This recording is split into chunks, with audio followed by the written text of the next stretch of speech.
Life is about taking chances, taking risks, jumping off of cliffs, and knowing, just knowing, that you're gonna fly. Well, hello, hello, hello.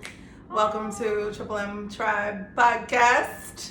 Don't know what episode it is, so don't ask. I am here with a very special lady, my friend, my buddy, my pal, a badass mom, and even badass entrepreneur, fashion designer, Imani. I'm not going to say her last name because I always missay it. They asked me downstairs and I was like, shit, damn.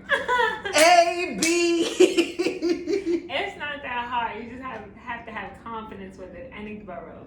But I also have to say it regularly and I don't. Because I don't have a need to say your last name all the time. Staycations, which we will get to what a staycation means as a mommy and a mogul and why it's necessary for life, because it is. And why I'm bad at it and she's good at it. Sometimes I'm good at it. Sometimes not so much.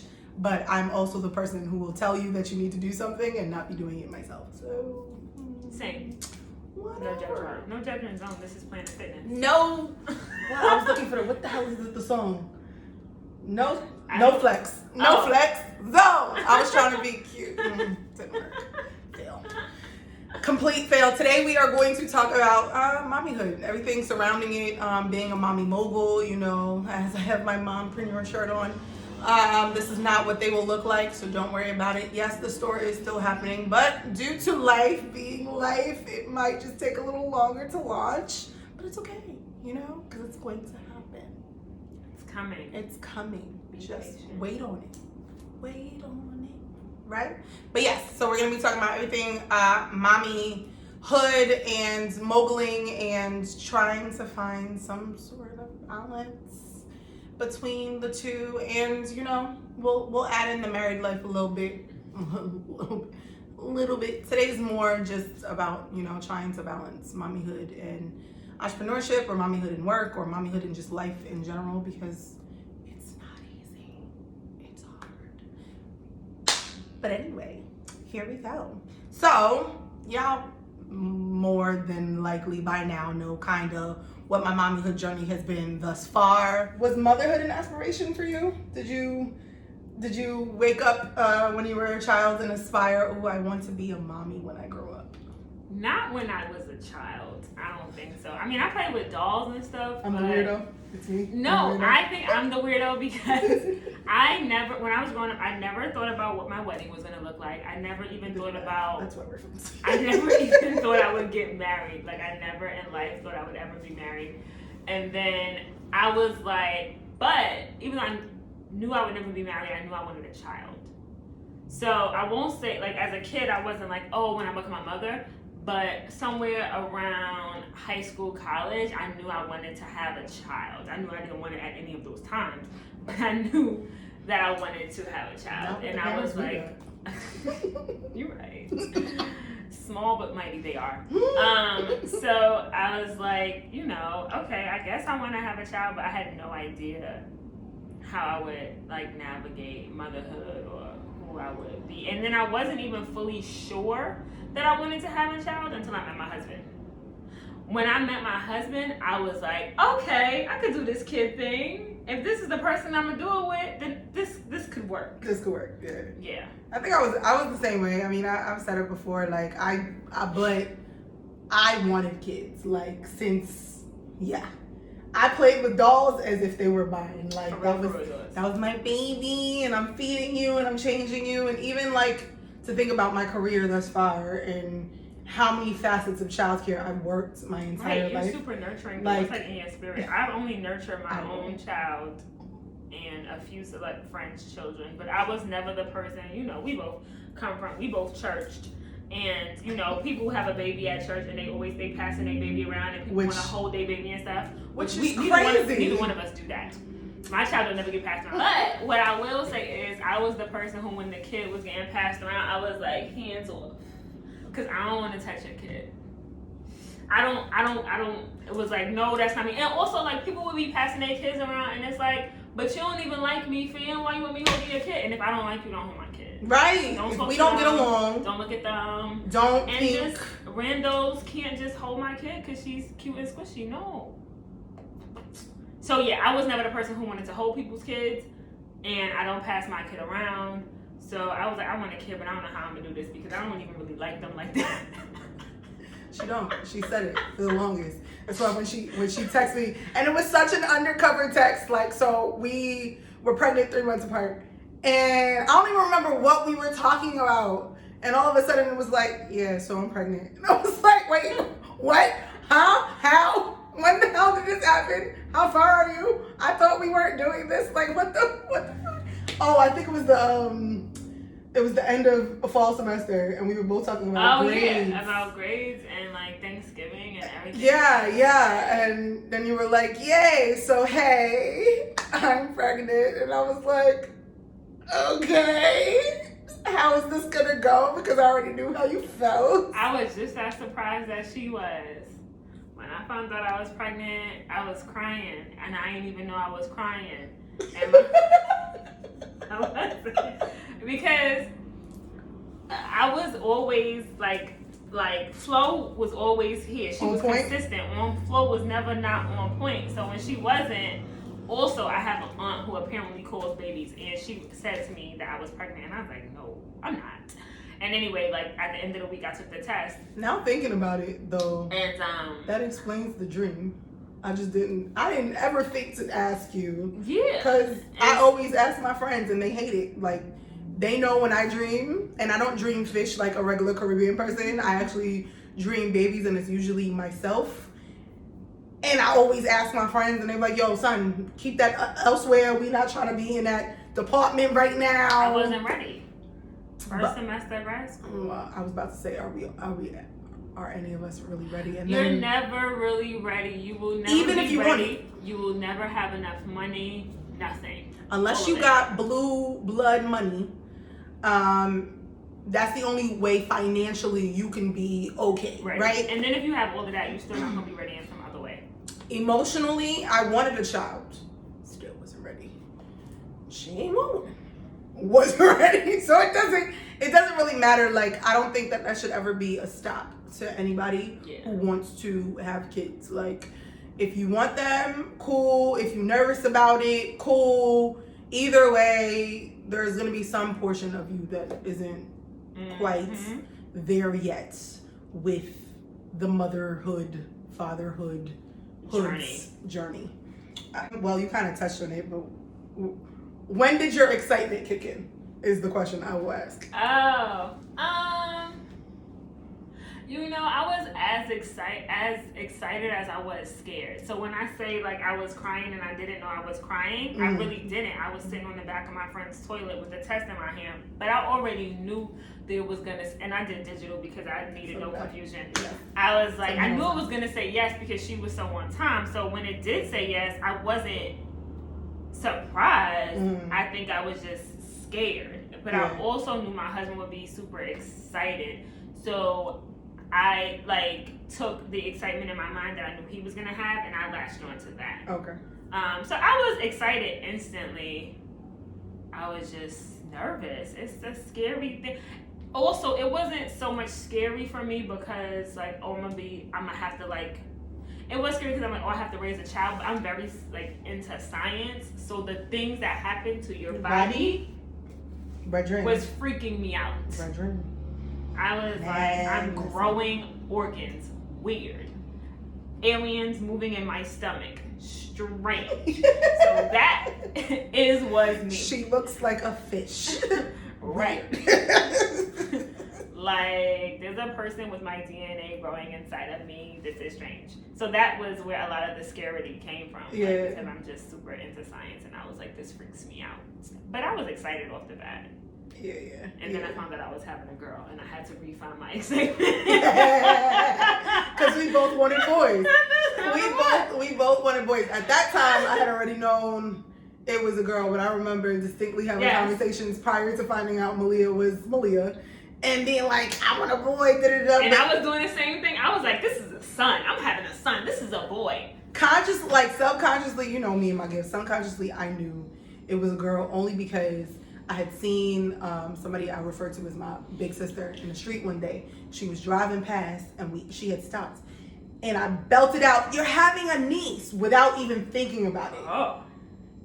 And that was before I even took the genetic test. So, like, I knew, which is probably why I wasn't as, like, upset, I guess.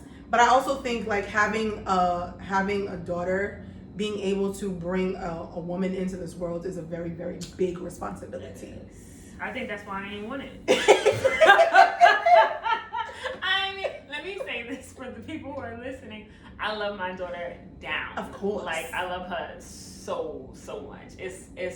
It's scary how much I love her because I didn't even think I would. It wasn't even that I didn't think I could love this much. I didn't think I would love anyone this much. Right. But yeah, so I found out I was having a girl, and my husband was like, yes, he was ready, had names ready, everything, and I was stuck on stupid. I'm pretty sure if anybody looks at the video from my gender reveal, I'm like, okay. Right. It took about a week for me to be like, okay, so this is what we're doing. We're having a girl. But you know what? They're cuter clothes for girls and they're easier to find. So they are. It's crazy how, like, similar and different our experiences were. Like, crazy, because I got up, the lady called me, I was sitting at my desk, and she was like, "Do you want to know?" And I was like, yeah. I was like, let me just get up though, because if you tell me it is what I think it is, I'm gonna scream. Also, please hold the phone away from your ears because I'm going to scream. And I did the complete opposite. She told me and I started bawling. And she was like, "Ma'am, are you okay?" And I was like, yeah, I didn't know I was going to be granted this opportunity. I always wanted boys. I've always wanted a boy. I still want a boy. Praying for the next one to be a boy. Same. Then we'd be done. Right. We'd have four. We'd have four between the two of us. We're good. We're good. Done. We're all right. Plus, they're 3 months away. We're good. And if we do that again, that is something. Girl. Man, listen. Pregnant. I mean, it was cool though. Like, being pregnant with my friend, it was cool because I think we had talked the most in those 9 months than we did in our whole friendship. Like, we really did. Regular friends talk every once in a while, catch up or whatever. But at that point, it was like life stopped, and our friendship got to foster even more because we were going through similar things at the same time. Like, I don't remember if you were as sick as I was, but nah. But only when I ate pasta, but no. But like talking to her, like, through my sickness, because your friends who aren't pregnant, who haven't ever had a kid, don't necessarily understand, right? Mm-hmm. All the little tidbits that you go through, and it's so much nuances of pregnancy. Right. It's so much more rewarding. Even something as small as, yo, son, the way she put her knee in my back or rib. Right. They won't understand. I got the illest heartburn right now. Talk to your niece, because I don't know how to tell her to leave me alone right now. That was definitely a regular occurrence. Yeah. Yo, I need you to say something to your niece because I don't have time for it right now. Like, I really don't. Like, I can't go to sleep. And still. Oh, we were always up. At the same time. At the same time, always up in the middle of the night for no reason. Mm-hmm. Just looking stupid. Just up while these Negroes and hungry. Asleep. Yes. Stupid and hungry. Stupid and hungry. How was going to school and pregnancy and working? So I'm going to just say this to all the people in mommy land. I don't know how I did it. So if you ask me how I did it, I don't know. You know what I'm going to tell you? It was God. If you don't believe in God, then it was Buddha, Allah, the tree that they all mean the same thing, but you gotta say it differently because people take offense when you don't. I guess. Or it's the tree that you believe in. Whatever it is that. Like, it was God for me, because I don't know how I did it. It was hard, and I like I said earlier, I found out basically at the end of my first semester of grad school. So I'm glad I took 5 classes that semester, because I didn't do that Again. I only took To like this four day. or three, I think, going forward. But it also gave me a push to keep going. I mean, in grad school, when you pregnant, ain't nobody really looking at you crazy because they all grown. Like, I feel like there's a few 22-year-olds, but most people are in their 30s and 40s and whatever. Yeah. If it was undergrad, it'd be a different story, but it helps. It definitely. And your professors understand helps. too. Yeah, they do. They understand. And yes, I was working for a lot of the time I was in grad school. One, I had my own business, but I was also working for companies. Bomb ass fashion designer. So I did what I have to do. I think I've always been a do what you have to do person. I'm not good at doing things I don't like to do, but I will still do them. But when you are a mother or pregnant or whatever, you just have this drive to just power through, not only for yourself, but like to prove to yourself, and because you want to, but also because you want to just be able to say, look what mommy did. Yeah. Getting that 4.0 didn't didn't mean nothing to me until I was pregnant and in grad school and got a 4.0, because I would throw up all day at work, leave work, throw up in the parking lot at school, go to class, probably throw up during class, leave class, throw up in the parking lot, and then go home. And it was like, right. It was so difficult. Crazy. But having my professors that understood that some days, like I'll specifically say to my woman professor, she was like, yo, go home. And I was like, no, I need to do the work. She was like, seriously? Go home. I think I passed the whole class. You can turn. It's possible.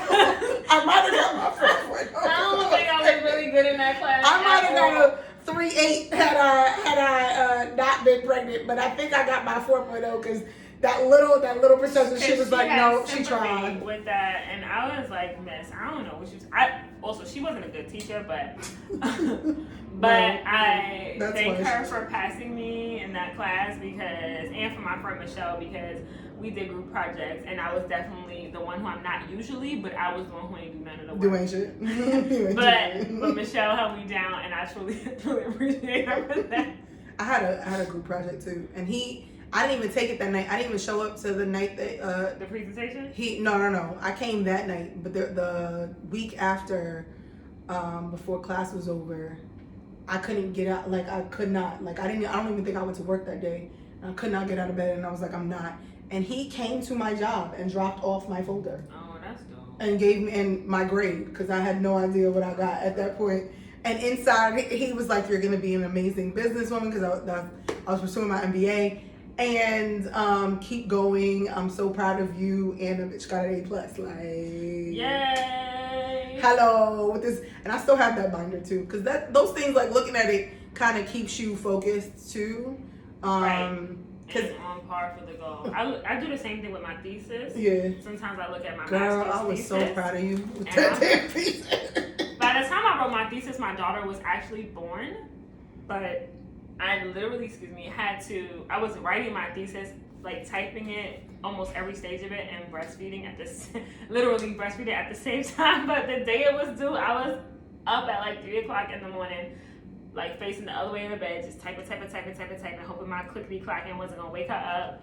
And when she did wake up, just put her in there and sit Indian style, like, and she was in the crux of my legs, and I'm nursing and I'm typing because I had to get to the final page of this thesis. But yeah, sometimes you gotta look back and be like, look at what I made it through. Okay, cool. I could do this. Cool, I could do the rest. Because if I did that, I could do this. Absolutely, and I think, not for nothing, that's what life is about anyway. Like, just looking, the only time I look back on the past is to smile at how far I've come.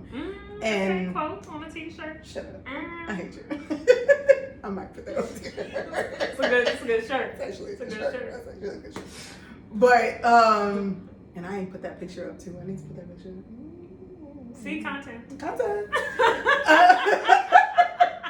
No, but just what you're saying, that like just thinking about everything that I've made it through. Like, now I compare everything to labor pains, right? So when we got this tattoo, I'm dead serious. I believe you. When we got this tattoo, he got his done before I got mine done.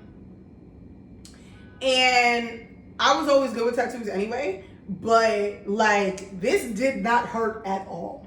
Like pain wise, I was just like, when he got to the white, and I was, that hurt, sting a little bit, but if it don't touch my labor pain, then it wasn't nothing. It ain't nothing. You know what though? I do that with tattoos also. I just equate it to some other type of pain and like some other pain I felt, and then it lessens it. I haven't had a tattoo since I've given birth. One, because I'm still breastfeeding, but two, because I can't. You are. I can't decide what I want. Like I want a tattoo for my daughter, and I don't know what I want yet, and I have a oversaturated Pinterest board, and I don't know what it's gonna be. But that's a good idea. I'm trying to wait till labor pains. We have our next one before I get thorough as girl. First, I really want to tell y'all, like, I had the back of my neck pierced. I can show you the scar. I had my wrist pierced. You see how bony my wrists are? Like, the wrist was pierced, okay? I've had, like, I've had piercings in a lot of places. I've done a lot of painful things. And I have a very high tolerance of pain, and I don't shake, nothing, whatever. I did 6 hours of labor by myself in my house while my husband was asleep until they were 4 minutes apart, and I didn't shed no tear. I didn't do nothing. I got to the hospital 8 centimeters dilated by myself. But let me tell you. Wait, so how long was your labor? Because I don't remember. In hospital, it was 6 hours. So I did 6 hours at home and 6 hours in hospital. So 12. 12. So it was 2 hours more than me. And I'm trying to tell you, when I got to 9 centimeters and they was hitting them 1 to 2 minutes apart, I was like, what is happening? I was screaming bloody murder. And I don't even know how you could formulate words. Oh, I was formulating all the words. The words would get me the epidural. And they were like, and you know what? Let me tell you something. They don't give you epidural until they don't want to give it to you after you 7 centimeters. I came in past the epidural point, but you know what I did? I advocated for myself, and I said, I said, what you are going to do is go find this doctor and put this needle in my back, because I screamed so loud that 8 nurses came into my room at one time. Y'all gonna give me what the hell I want. I'm disturbing the whole floor. Everybody having a baby. You was the opposite. Is gonna be disturbed. You forever the opposite of me. Oh my God. I did not want an epidural. I did not want it. I remember we had a conversation. I said, I'm not getting it. Yeah. I refuse to get it. I'm not doing that. After me throwing up twice. And to this day, she will not admit that she said this. We had dinner the other day and she was like, I didn't say that. But my sister-in-law, love her to death, was on the phone with Fa, and she was like, let me talk to her. And Fa was like, Nicole, want to talk to you. And I was like, At that point, I couldn't even formulate words. I'm literally like groaning in pain. I am just in excruciating pain. And she was like, and I quote, verbatim, if you don't stop being the motherfucking Xena, the motherfucking warrior princess, and take the goddamn epidural. Mind you, I've been paid. To this day, she says, I didn't say that. I don't know what you're talking about. I didn't say that. I wouldn't have talked to you while you were in labor like that, because I know, but she also knows how hard-headed I am. And I refuse, I could not. And I got it. And it didn't take. Malia was out before the epidural started working. Same. So my birth plan said no epidural, but Imani's plan said shoot whatever it is you need to shoot, every shot. Okay, that's what my brain said. My brain said take all the chances, take all the shots. So again, I got an epidural at 9 centimeters. Anybody who's giving birth or a nurse will tell you it ain't gonna do nothing. It's not gonna do nothing. Not a damn thing. And if you're gonna sit on your baby's head just like I am right now, to have somebody put a needle in your back, it did nothing. But I think there was a placebo effect where I knew it happened, so I felt slightly better, but I promise you I couldn't. So I couldn't think walk in and kick it until after. My nurse, I don't remember what her name is. I started with an N, but I love her. I love her. It's in my phone because I have her number. But she, we had the conversation afterwards, and she was like, I think it just took the edge off. It didn't start working, obviously, because as anybody that knows an epidural takes at least 15 minutes to kick in. But she was like, I think it just took the edge off, because before they had checked me, before I even got the epidural, now there was like 20 minutes in between when I had asked for it and when I finally got it. Before the doctor came in, I was still at 5. I hadn't moved.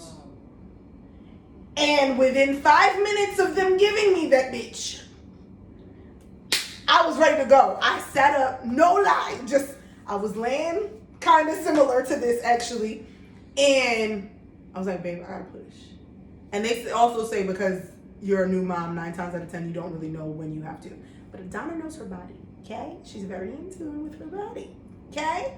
And I sat up and I was like, I have to push. And the nurse was like, no, you don't. You're fine. We just checked you, yada, yada, yada. And I'm like, lady, I have to push. My husband came around. I was like, babe, I have to push. My nurse that I love came in and I was like, I have to push. She was like, we just touched you though. And I was like, I know, but I have to. She opened my legs and she was like, oh, we're having a baby. And called doc immediately. Like, do you know what I hear in these conversations? Advocation. Advocate for yourself. Especially if you look like us. Scream bloody. What I'm saying is, scream your demands, your needs. Like, tell them whatever you need to tell them to get what you need, so you come out of there as 2 and not 1 or none. Okay?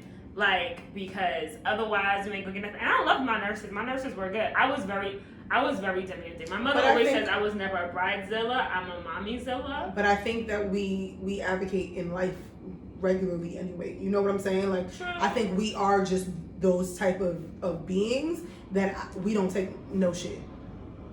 I'm not gonna sit here and allow for anybody to do or say anything that does not work in my favor for me, especially if it has to do with me. So regardless, I don't give a flying fart in space what you say to me. Doctors are no doctor. Like, you could be wrong, all right? So I always look for 2 opinions, maybe a third, depending. Right. But like, the only thing I didn't really advocate against is my mother was very gun-ho on me having a hospital birth. I wanted a water birth, which I will be doing the next time since I know everything now. I'm no longer a newborn. Water birth, but I love water, and water helps me with my cramps. I took a shower, so don't listen, ladies. If your husband tells you to take a hot shower when you're having contractions so that you can be clean when you get to the hospital, I don't think you should listen to him. I did. Because hot water speeds it up. So she got to the hospital at 5. Did your water break and that's why you went? Okay. Imani's water never broke. So a lot of women, their water does not break. Their water doesn't break. Because Mo's water didn't break either. They broke my water at 10 centimeters right before I pushed. But again, I know my contractions were 5 minutes apart. My husband was like, you want to be clean when you see them. And I was honestly like, a baby is coming out of my vagina or my ass. I don't know, because it feels like both. And I don't give a damn what it looked like, smelled like, nothing like, right? But he was getting on my nerves, so I did it. That is probably, first of all, that hot shower sped up my contractions to 4 minutes apart. And by the time I got to the hospital, that's why I was at 8 centimeters, because I was in a hot shower. So I think that unless you want to have a water birth in your house, ain't no need to be taking a hot shower. If you're trying to get somewhere, so I took one. That's not what you should do. I took one because I didn't know how this whole thing was gonna go. I'm high risk. I wasn't sure if I had to get a C-section, I wasn't gonna be able to shower for like 2 days. Adana doesn't like being dirty. I don't, and obviously I wasn't, but no. I must be a scoundrel. I need to take a shower. In the summer, I take at least 2 a day. Like, a little bit of sweat, and I'd be like, no. So I cared. You know what? No, I'm lying. I really cared about the whole shower. I even had a bikini wax scheduled because in my mind she's coming on her due date. She came a week before her due date, but I had 2 due dates. So she technically came on the first due date and at the second one, and I had a bikini wax scheduled, and I cared. But then my contractions shave me. No, I wanted a wax. But them contractions hit. It don't hurt that much. See, high pain tolerance. I be talking on the phone during the wax. I don't care. Right. When I was pregnant, I had waxes. Like, of course you did, because you like- fancy. Don't you look at your glasses and your nails. Look at the difference between mine and hers. Please put your hand up. She's fancy. Look. She's just What like part of different this? kind of What part of this? Your nails is done. It's not a plain Girl, manicure. bad. It's Girl, not bad. just gel polish over It's like not. an oval. It's still absolutely nice. not. But that's not the point. Like, you extra, and I'm just X.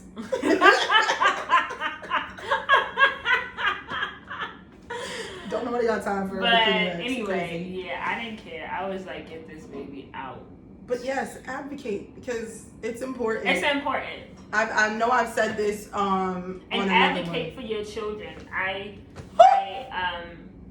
Adana is, I don't want to say she's better at it than me, but she helps me with that because I have a cousin. You know how we always talk about like telling people like if your baby don't want to hug somebody or be on somebody, then don't force them. But I have a cousin who loves to grab roommate, and you know, Rue is like, give me Like 50 Malia. feet. Bye. I'll I come don't. to you. Don't come to me. If I don't ask about you, don't ask about me. That's how she has been her entire life. The only time they not like that is when they together. Right. Hey. But they are like that to each other. Right. Not Hey, to other come people. here. And I have a cousin who likes to just like pick her up and be like, she'll deal with it, she'll deal with it, she'll deal with it. And I love her, so I be having a hard time being like, can you not? I'm like, I get polite about it, but I've gotten better. And my mom kind of like So, you know, screamed at her. the we other had day that about that conversation though, because for me it's more than just advocating for your kids. It's being able, again, we're raising little girls, being able to teach our children boundaries Right. and them knowing what their boundaries are and what they will accept and what they will not. Right.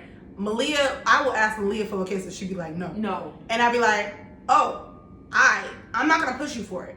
If you don't want to kiss me, that's fine, because you need to learn now. Yeah, they need to know. At 2, you need to understand now that No means no. no means no, and if you do not feel like doing something and you don't want anybody invading your space, You gotta tell them.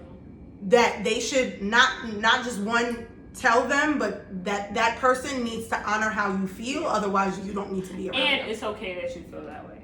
Absolutely. And sometimes I be stealing kisses anyway, but that's not that. But she still knows it's you no. are mom. You are mom. It's No, different. but It's a little listen, different my from girl us. will mush you in the face, Sure and will. she mush me. Malia be like,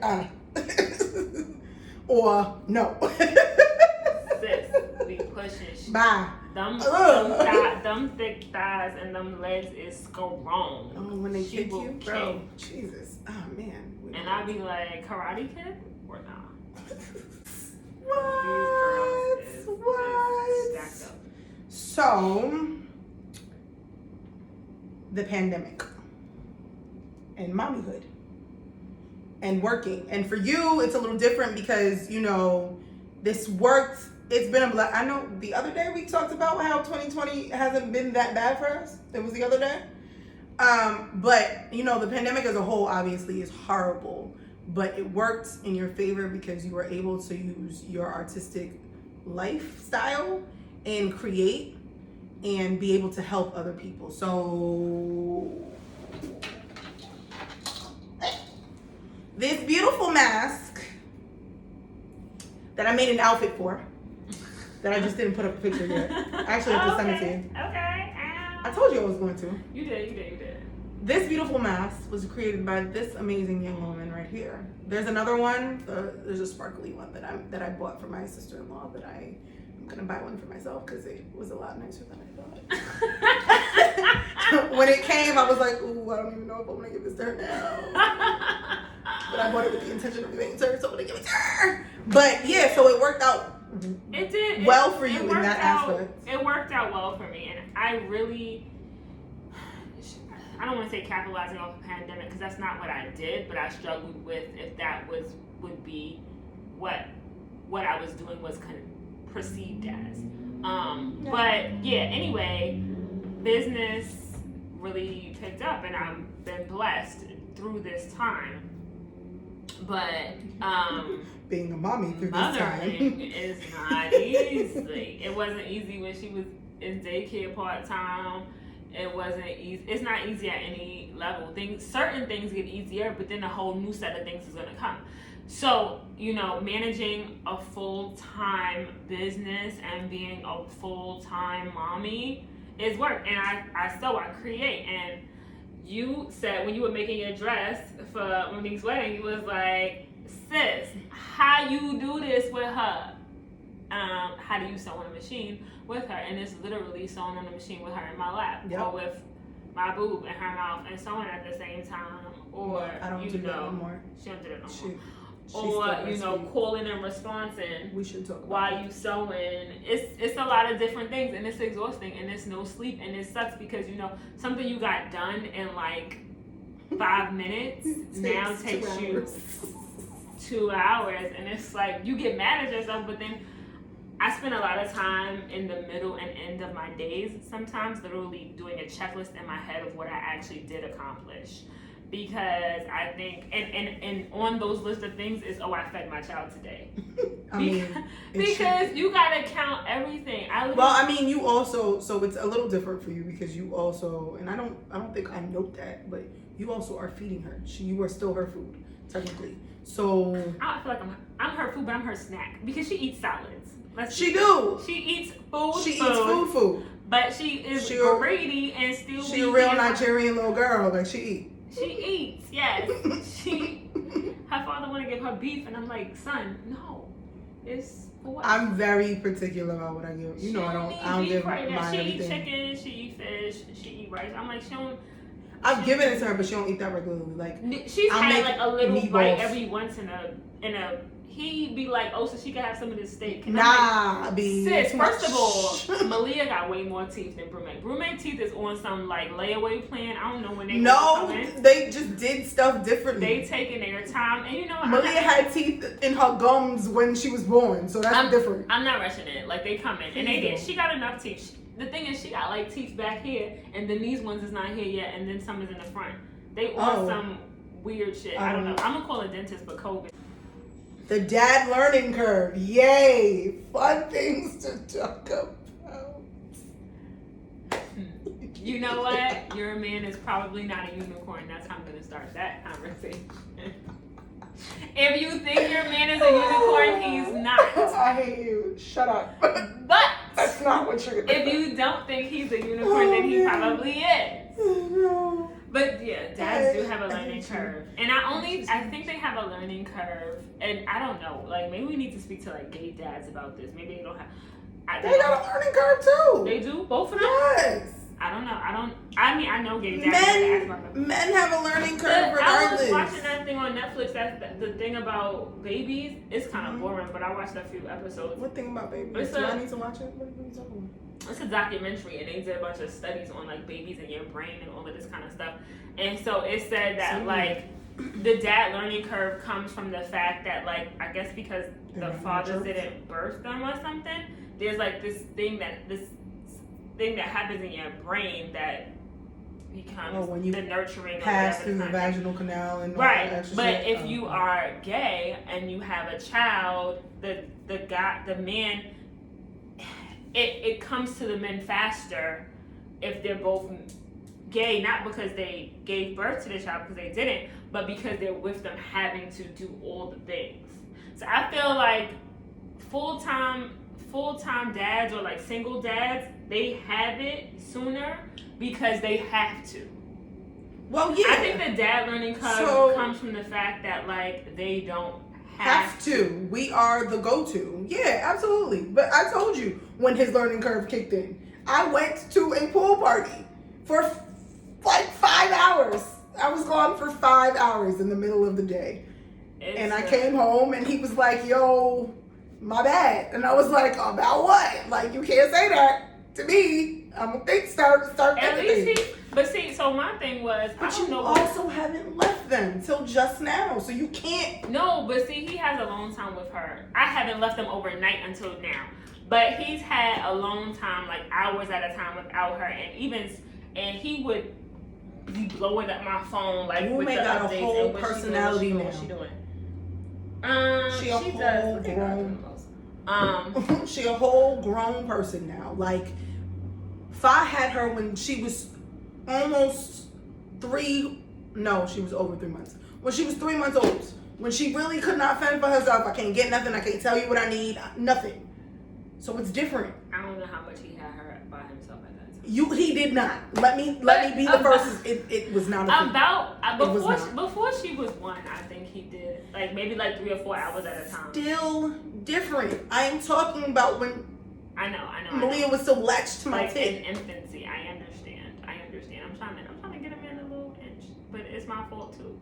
It's my fault she's spoiled. It's my fault they ain't had that time. Also, I knew that there would be a learning curve, and it took a lot for me to not want him to parent how I parent. I think That's the thing. like, you get into your routine or your style or how your kid likes things, and then you send them you leave them alone with their father, and schedule everything is out the window, and he does his thing different, and she'll accept it from him. Let me tell you how these kids be accepting any old thing From their daddy. Anything. But when it comes to mommy, you try to do any old thing, and they be like, nah. None. And we have toddlers, they say nah or no. She be like, I don't want this, and will flip the plate. Like, I be like, who taught you that? You was watching Teresa Jujitsu or something? Like, I don't understand. They be and I think because our kids are a little bit more advanced, they in the toddler stage are the real like terrible like twos at 13 months. Sis had terrible twos at 1, maybe like 10 months, and I was just looking at her like, bro, and has it. Malia throws full on tantrums, and I just look at her. I will say, COVID helped my patience. I've had to develop way more patience than I've had in the last year and some change because I was home, I was teaching, and I had her all day. I think COVID has kind of helped me with like my discipline. You have reposted an old post. You reposted a post today that you posted a long time ago about how people want to beat their kids because they was beat or whatever, and they just trying to have that sense of power. And listen, I got whoopings. I was a pathological liar for a long time when I was a kid. I knew I was a pathological. I would be the one who was like, I wasn't watching TV knowing that the TV get hot when it's on, and my mother was going to touch the top. Like, I just lied for no reason. Like, Imani, what color is the sky? Red. But we all looking at the sky though, right? So anyway, I got whoopings for stuff like that because I just did it on purpose. I just want you to know that you got some shit coming to you. I never saw another one. I'm a girl. So anyway, and so toddlers be toddlering all the time, and you can't just be out here just popping them for unnecessary reasons. And I read something that said that children get hit the most at the toddler stage in life. Yeah. And that's so sad because yes, they have words, and yes, they are learning to advocate, but most of the time they get frustrated because they are looking for ways to speak for themselves or articulate what they're actually feeling in the right way. And it's literally having the words in your throat or whatever and not knowing how to say it, and then they get popped for it. And it's like, so I have really during COVID been like, yo, check yourself. So sometimes she get poked, not with these nails when I didn't have my nails on, but I like poke her in her stomach like, yo, you're not gonna do that. But like I really try, like, but it's hard because you just wanna be like, stop. I mean, I've talked to y'all specifically about wanting to raise a free child, and I didn't mean just free in life, obviously. I mean free in spirit, and that requires a lot more patience as a parent because you have to talk more. My first goal, I can count how many times I've flipped or popped Malia, right? Mm-hmm. Because at the same time, it's a lot of checking myself and being like, all right, I understand you've had a hard day, mm-hmm. and you've gone through X, Y, and Z, and you just need some time to like roll it back a little bit. But honest to God, you don't got that right now. And that's not her fault. So you still have to parent the same way you would parent if you was just having a regular degla schmegla day and she did the same thing. And it's not their fault either. It is not. Because all they want is just love and attention and understanding. And a lot of the times, like, so my mom doesn't like, well, I think that's just grandparents in general, don't like when I reprimand her. She's a baby! Oh, my mother don't do that. My mother reprimands. Malia understands. Malia is very smart. And I'm not just saying that because I'm her mom. I've had a child psychologist tell me. She's been evaluated. Malia is very smart at 2 years old. So a lot of the things that I would normally say she may not understand, she does. But she's also at the stage where she is testing boundaries. That's She's what they do. 2. And it's she's normal. Supposed to. Also, kids are supposed to lie when they're little. They are. Like, I know I said I was a pathological liar, and But I you really were older. was, but I was older. You were older. But at like between 2 and 5, like the lying is actually go a sign through- of intelligence because they are problem solving and all of that kind of thing. So yeah, you really have to check yourself. My mother don't have no problem reprimanding roommate. I literally had to check my mom about reprimanding her and about popping her You got one because child? no. Well, yes and no. Do she got other grandchildren? Yes. So that's why. Malia is my mother's first grandchild. I don't think my mother was like that with none of them. My mother. You don't know though. No, I was there because he was 16 when I was born. Yeah, but it's different. Maybe. Also, I don't know. I don't But know. my mother, I had to tell her like we don't pop over here because my mom would definitely be ready to pop it. We don't pop over here. She ain't unlearned that behavior yet. My mother, who's almost a 70-year-old woman. I only say that because, and maybe it's because mommy Ain't no unlearned. had children at an older age. She always say that she lazy now. she don't do the stuff she used to do with me. My mother ain't never that lazy. So And she's small. I know she is. She got the Napoleon complex and everything. I love her. And I be like, Ma, we don't pop. And she be like one time she actually like popped her, and then she looked at me and said sorry. And then I was like, and you need to also apologize to her. Yeah. That's another thing. Like you have to get into the mindset of apologizing to your children. Like they are still little human beings. You know, we call them little humans. They are still human. They deserve to understand. Like it's just about advocation and making sure that they know what their boundaries is. It's also respect. You need to, when you do things, like I yelled at her a couple days ago for something that her father did. Yeah, other child. Yeah, my other kid, my grown other kid. And I was like, oh my God, I'm sorry. And I had to apologize to her. I stopped her in the middle of whatever she was doing. She didn't really care that I yelled at her anyway. She, whatever. These kids have me bad. Whatever, baby. I don't care about you right now. I'm watching Princeton Fog. But I had to stop her and let her know. I was like, Mommy is sorry. She did not mean. She yelled at you for the wrong reasons, and she shouldn't have. And I was like, okay. And she was like, okay. And then she turned around like she did not care and went back to watching Princess Frog, because that's her show now. I try to get Roommate to watch the cartoon or the movie. No, the movie. Roommate. That and Coco we watch once a day, every day. They was talking too much for her. She was like, I don't know. Princess and the Frog have mad songs. I Like know, but so Roommate many. got to the part of the father on the stoop, and she was like, no. I can just imagine. Oh my God. So that's how she is with But Moana she'll- now. But Moana. she'll watch the wild animals. Like, listen, my child will go to Disney Plus and look at like the National Geographic version of. Cause like, that's what she animals and into. penguins. Malia is the I'm gonna be on Broadway. I'm gonna do something in that area because she's so in, like she can now verbatim say Moana. There's this Trolls video for Get Back Up Again from I think the latest Trolls movie.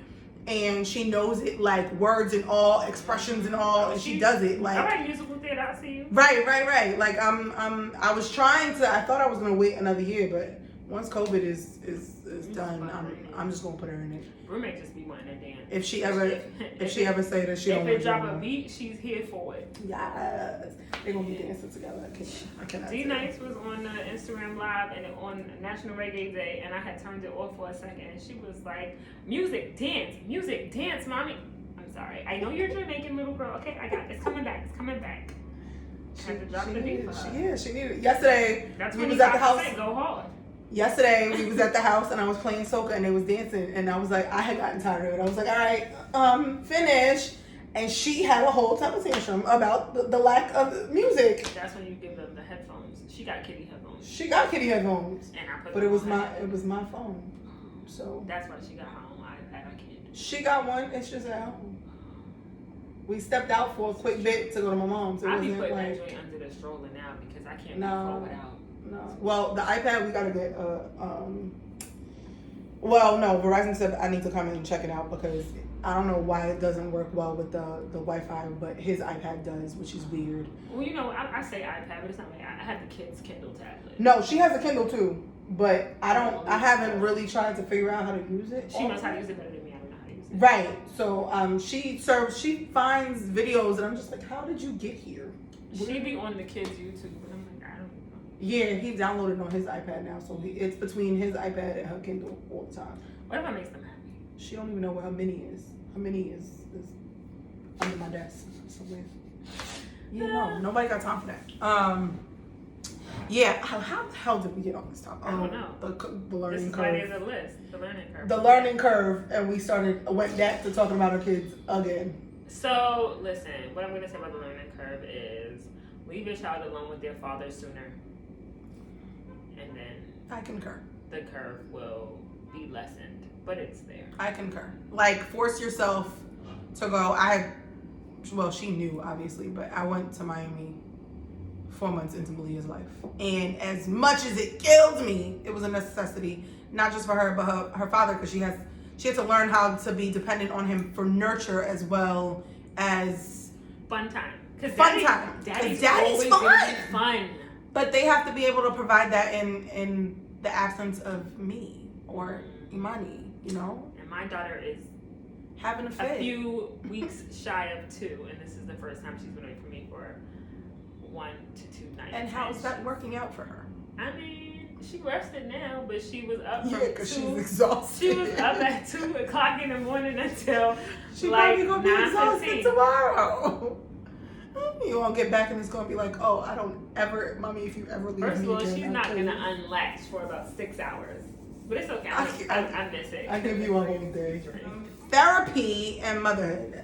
So we've both seen someone, but you are actively seeing someone. So how does that help you be a better mommy, a better woman, a better wife? I'm A better human. therapy advocate. Go. I will tell. Even if you don't think you need it, just And go. just go. Just go. I've been in therapy off and on my entire life, but I have not consistently been in therapy until I became a mother. Postpartum was real. Like, I never wanted to like kill my baby or nothing. Like, it wasn't that There are extreme. different levels of. There are. I'm just saying I wasn't at that level. Jesus Christ.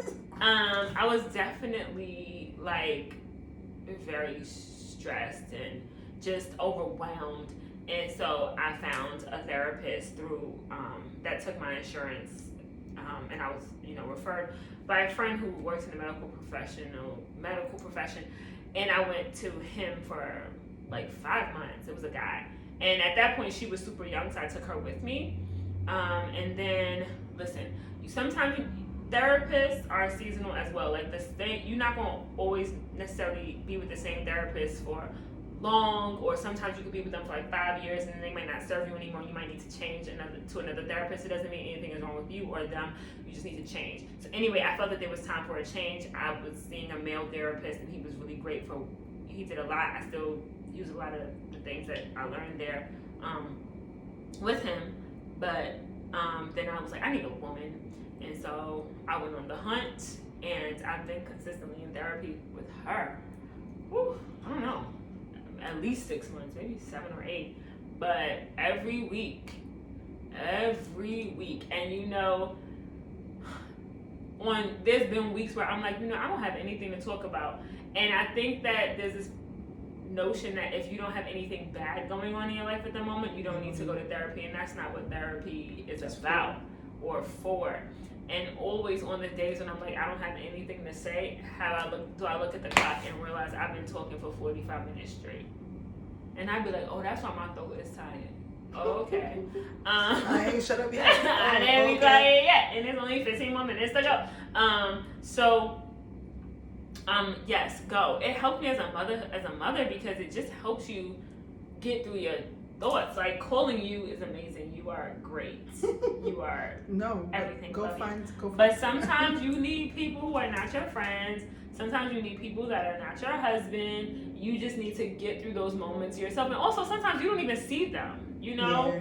like most therapists are not telling you anything that you didn't tell them.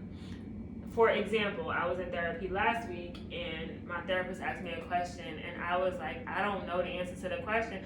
I was like, I don't know. I was like, can you look in the book of notes that you wrote about the things I said and tell me what the answer is, because I don't know. And she was like, well, she laughed first just like that because I be doing the most in therapy. And she was like, well, I can only tell you what you told me. And looked at the book and was like, it sounds like you have said the following. Boom, boom, boom, boom. So I actually did have the answer, but sometimes you need a therapist because they will just like mirror back to you what you They said. It's present like, the oh clarity wait, I that's do. already Right, and they in like your help you mind. like open up the things. And you know, I didn't even realize there were things from when I was 10 that affected my relationship today until about 3 weeks ago in therapy. I was like, oh snap. Yeah, sure. I ain't even know. Also, people be looking for therapy breakthroughs in session 1, and that ain't it. And that's not it. Bro, it's That's not not it. coming. Like, you not even. You gonna be your breakthrough, not to be like I know. This is true. You I are know gonna I get said your that. breakthrough, but you're not even gonna feel like you're getting anywhere until at least session 3, at least. And it might take a little bit longer, but you know what I'm saying? Again, That's not to knock that if you don't feel like the person that you are with, if you don't have a connection with the person you are with, then then switch. go and switch as many times as you need to until you feel that comfort level. Right. Again, you're not gonna get the aha moment always on session but you'll 1, feel that this is the person for you. but you'll feel Also, good. if you have a good therapist, they'll tell, if they can tell that you're not, that this is not the zhuzh for you, Yeah. like that they're not the zhuzh for you. A They'll good tell you. therapist will tell you, I don't think that I'm the person for you, but I want you to still continue to seek help, and here are some of my colleagues, or Right. this is where you can go to find more. I can stay with you until you find your next person. XYZ. A good therapist will absolutely do that. A good therapist will advocate for you Mm-hmm. because all they want is for you to be on a field that you can stand strong on your own. I be wanting my therapist to be my friend, but then I can't because then she wouldn't be my therapist no more. Right, like But they she- can't break. So yeah, when I left my therapist, you know, we are now friends, Like, but hey girl. But I have so but many friends who are he therapists. was not. He was not my friend when I was in It's therapy. completely unethical. Very much so. And it won't be And it won't be work. helpful to you. It won't work fully. Like, again, I'm always here for any of my friends or whatever, but there is a clearer eye you get to see things through when it's somebody that you do not know, because they don't hold any piece of what's the They're just word? a completely impartial third Yeah, party they're very impartial, you who know, has like studied this. Not I pay my rent and then I pay my therapist. well, yeah, that's how it should go. And Rent paid, check. Therapy paid, check. I be Everything else. paying like a month in advance. Like, sis, make sure I'm still on your books though. I need you next month on And Thursday. she- How do you know? Because I do. know. Okay. And she got a text number. Yes. So I could like text her. I'm sure it's not Is she her black? personal cell. She is black. Was that important to you? It was. Why? So it was important to me because, and all my therapists throughout my life have not always been black. But, stop hurting yourself. No, it Like was one part of your head that's Yeah. mad tender. Yeah. it was important to me because I needed someone who could not just empathize with what my struggle or what my life, I shouldn't say struggle, what my life is as a black woman. I needed someone to be able to sympathize. I needed to be able to say sis in a conversation and not have to explain what sis meant. Cause you can say sis and it can mean 4 different things depending on your tone. Word. It's like speaking Mandarin. Like, It's like saying the word bitch. right. So I needed somebody like that, who was in that. So yes, When I started therapy after I had her and I was with the guy, like he was like, my friend was like, this center takes your insurance, this like therapist, social worker person is there, and if you're comfortable with a man, you know, we got the same brother, so we basically sisters. I'm comfortable talking to men about any and everything. I was like, I'm gonna be good, and he was great. But then after I got to a certain point, I'm like, okay, I need a black woman. So I specifically typed in the search bar, black women therapist. Boom.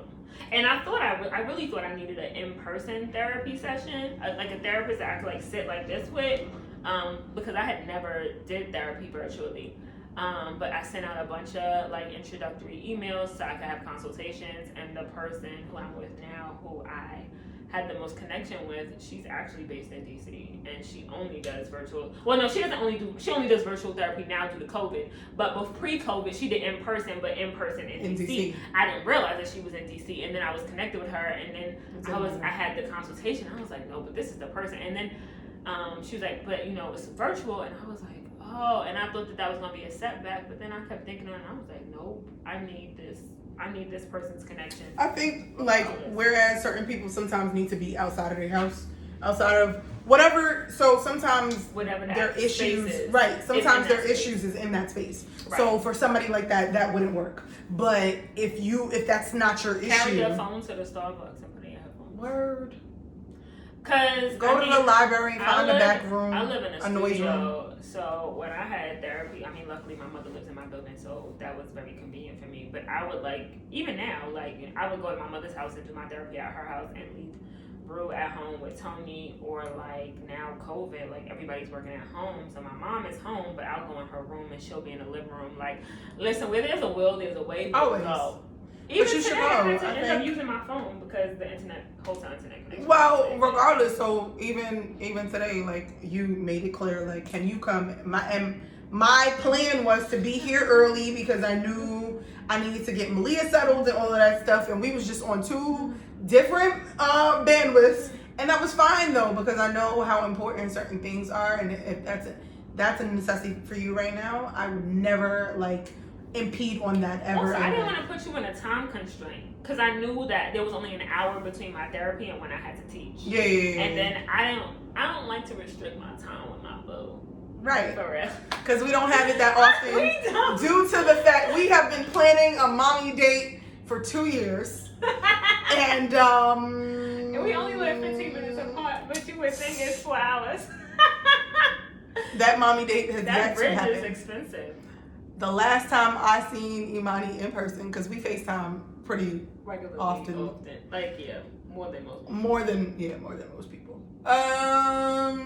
Was Brumay's birthday last year. Yeah, that's true. No. That's true. No, was it? Yes, it was. You was at the festival last year.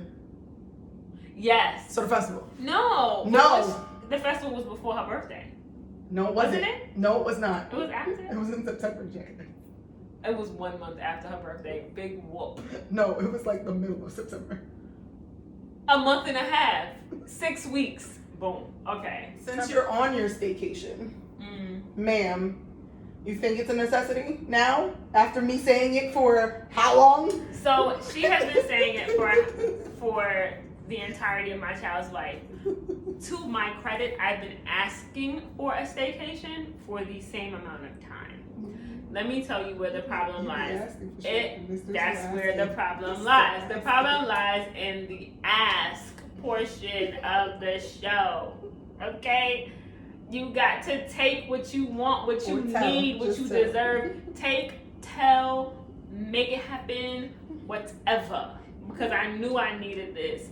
And how surprised was I when you she was like, what? And you know what's crazy? When I told Tony that I was going on this, and I was like, I've been asking for this for XYZ amount of time, he was like, but last summer you went to your cousin's house with Brume. The learning curve. This is how they think that if you go on a vacation with your child, it's a break. Vacation. No. No. So anyway, he cool though. I keep him, but of course you do. But yeah, you have to make it happen, and you should take it, and the sooner the better. Because I spoke to someone today who said they never went on staycation or mommy break until their child was 6 years old. Yeah, and they only did it once, and their child is 7.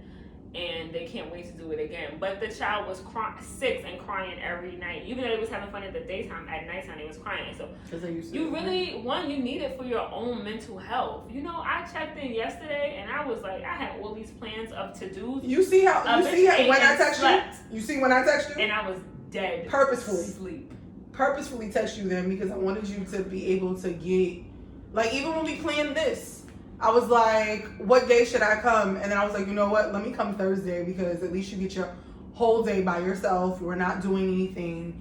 I almost yelled at her when I got here because her computer was on the desk. She thought I was working. And I was like, what the? I was finishing up a job I couldn't get out of. I have multiple jobs. She teaches. I have multiple streams of. So, but you should hustle hard. Everyone should. But there's a teaching job that I have that I cannot get out of. And so I had to teach them, but it's only 30 minutes. But I forgot. The business that pays me, I really have not been doing, except for that one post on Instagram. I even replied to somebody's email saying I was on vacation because I didn't put a vacation reminder up to let them know that I would be replying to the email on Friday. That's important. I forgot. I know. But it's just afford yourself luxuries. You know, there's a meme going around about black women and knowing that they deserve luxury. And, like, you know, if you can afford to hire a cleaning lady, then have one. It don't make you a better woman because you're the one who deep cleaning your house. Girl, me and Fi had a conversation the other day, and I was like, yo, when we get our house, please understand, I will not be doing laundry. It will get sent out. I do not have time. I used to send my laundry all the time. I hate laundry. Now Tony does laundry. It isn't. He does it, but Fi does laundry different. We can't agree on the laundry time. Exactly, because he want to go at the break of dawn, and don't nobody got time for that. And Tony want to go at 1 o'clock in the morning. And ain't nobody dressing up no toddler at 1 a.m. That's what I'm saying. Like, he want to go like 4 o'clock in the morning. Don't nobody. On top of that, we live in the suburbs. We do not live in the hood no more. So, our laundromat is not open then. I still live in the hood. My shit is open, but I'm not going. That was the thing that they did in their childhood. Honestly, Adana would probably do more laundry if we had... And I grew up with a washing machine in my house. Right. A bitch was privileged.